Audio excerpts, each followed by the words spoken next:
Morning Glory, welcome to Lisa Ann Can.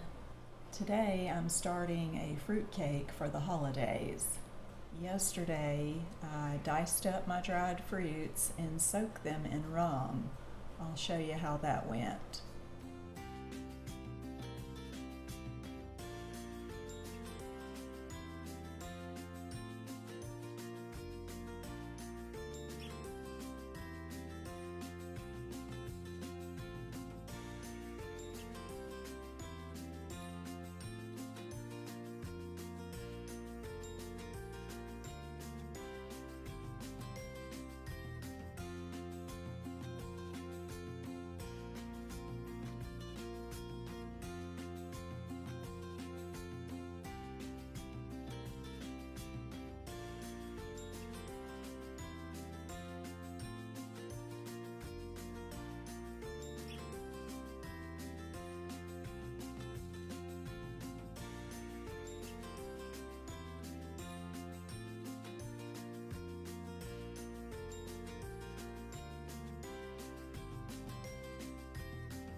The recipe says you may also use sherry, brandy, or triple sec. This sets aside to soak for at least 12 hours.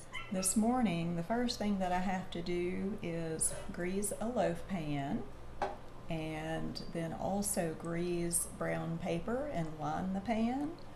I did not have any brown paper, so I just got these lunch bags that you can get at the grocery store and cut the bottom out of it. I'm using Spectrum palm shortening. Because the fruitcake has to bake for an hour and a half, and because it's so dense and sticky, this is a very important step.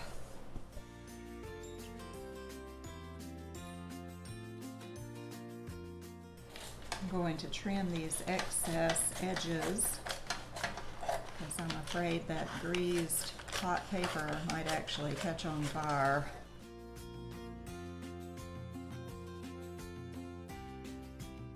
I've gathered my dry ingredients for the next step, which is sifting the dry ingredients together. I'm going to do that in my mixer bowl. I've got a cup and a half of all-purpose flour, a teaspoon of cinnamon, a half teaspoon of baking powder, a quarter teaspoon of baking soda. I'll need a teaspoon of salt and a quarter teaspoon each of nutmeg, allspice, and cloves. I'm just going to dump all the ingredients in and sift them together.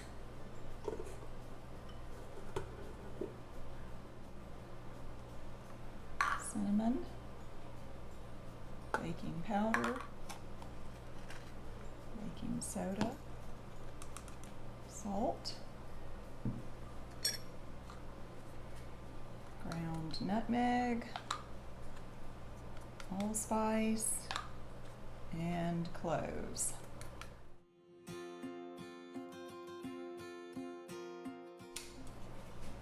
Alright, I'll set this aside.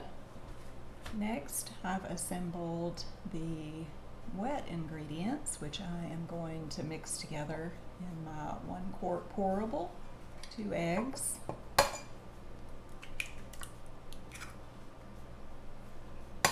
I'm going to give those a beaten.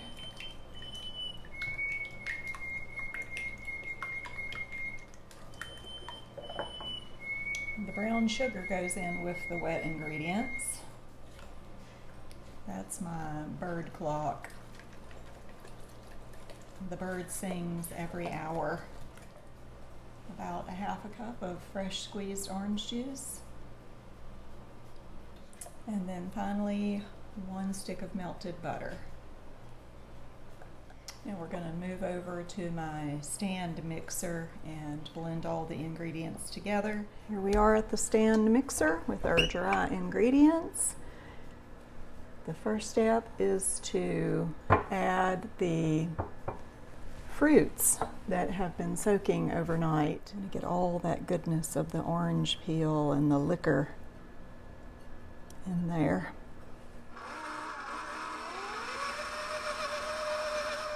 Next, I have a heaping half cup of walnuts. You can use pecans or almonds, whichever you prefer. While the mixer's running, I'm going to add the wet ingredients.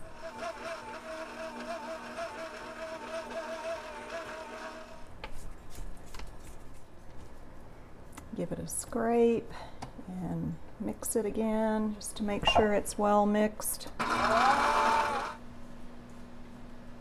While we were mixing, I had the oven preheating to 300 degrees. Spread that evenly in the pan.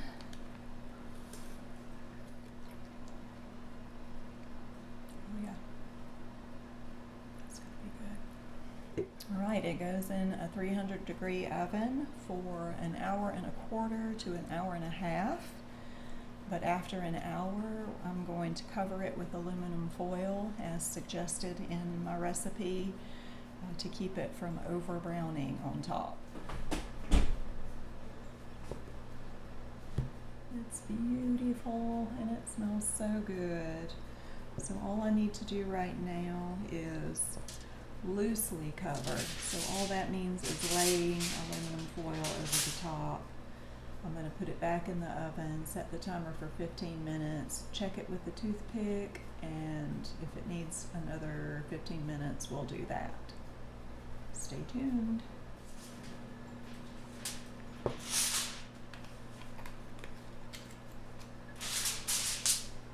Alright, let's use the toothpick and test for doneness.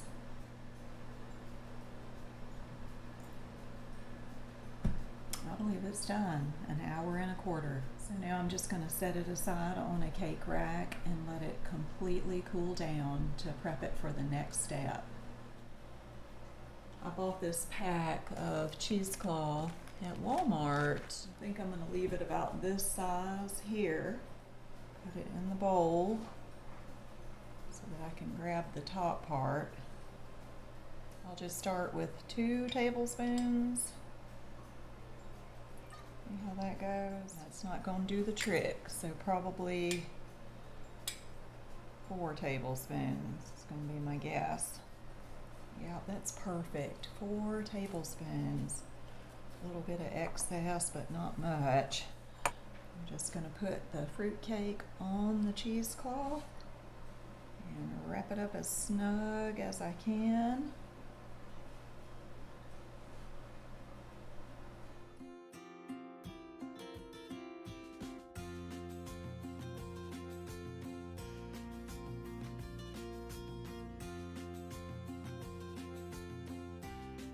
It's all snugly wrapped and it goes in the refrigerator. The recipe says minimum 1 week. Other recipes say minimum of 2 weeks, all the way up to 8 weeks long. So I'm going to leave it a week.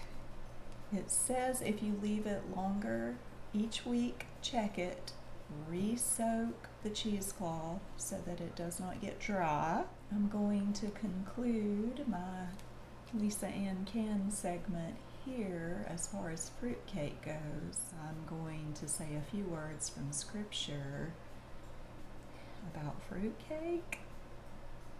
The Bible doesn't talk about fruitcake. The connection I want to make is how fruitcake is so ridiculed, and maybe rightly so. When I was a little girl, I remember really enjoying fruitcake, but suddenly it became very popular. People used to send them through the mail, and they were really not good tasting. I remember my grandmother making homemade fruitcake and loving it. And I think the commercialization of fruitcake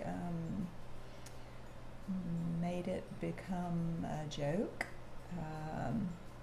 And there's a lesson to be learned there.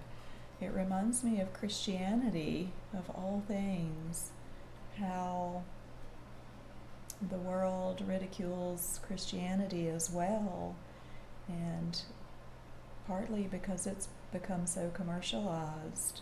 The church has gotten so far away from the foundation, which is the Word of God, and people have accepted new translations of the Bible, which have cheapened it, and it has errors. There goes my bird clock again. And the newer translations have a lot of errors, which I'm going to compare to preservatives and fake ingredients, a lot of additives and synthetics. But what I want is the real thing. I want to get back to the genuine. I believe my King James Bible.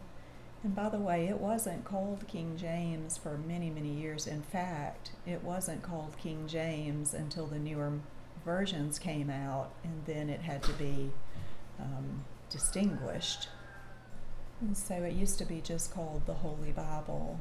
It was the same stream of text that had been preserved since it was written all along. I mean, from Moses, every time a man penned the Word of God, he knew it was Scripture, and it has been preserved and canonized ever since. There's a doctrine of preservation. So that Bible has been the continuing stream of manuscript through the ages, and men have died for it because they knew it was the real thing. And the people who were pushing the modern versions, the corrupt translations, were the ones that were killing the people who had the genuine. So there's a verse in Hebrews that I would like to just briefly look at and make the final comparison of Christianity and fruitcake. Hebrews chapter 11 is the chapter of faith in all of Scripture. So if you want a definition of what it is, then go there to get your definition. But the chapter ends with these people who were willing to die for what they believed. Beginning in verse 36, others had trial of cruel mockings and scourgings, yea, moreover of bonds and imprisonment. They were stoned, they were sawn asunder, were tempted, were slain with the sword. They wandered about in sheepskins and goatskins, being destitute, afflicted, tormented, of whom the world was not worthy. So, people joke and ridicule fruitcake, but that's because they've never tasted the real thing. So I encourage you to pick up a real Bible, taste the real thing, and believe it, and love it, and learn and grow. As always, I thank you for watching, and I hope to see you again soon.